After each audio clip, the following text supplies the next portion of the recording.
لحد ما ساعة الجد يكتشف انه ضعيف، وكل واحد شايف نفسه لعيب، لحد ما يقابل حد حريف، وكل واحد مستخف دمه يكتشف ان دمه مش خفيف،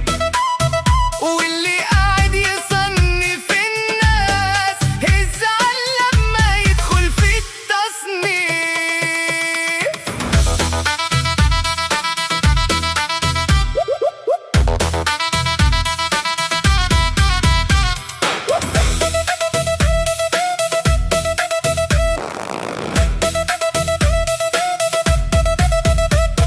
واللي بيزيف الحقايق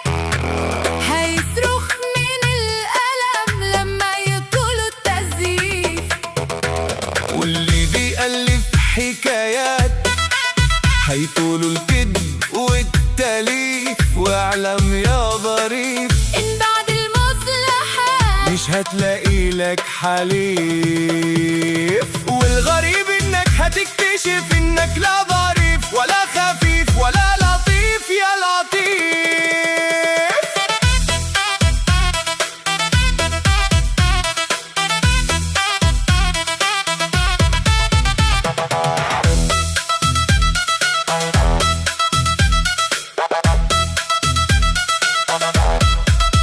وكله كان كلام من المجاملة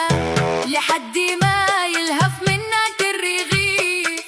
أو ياخد منك أي مصاريف،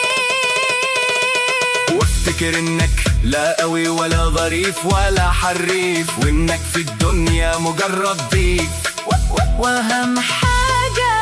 إنك تخرج منها وقلبك نضيف، فهمت يا خفيف. وكل واحد شايف نفسه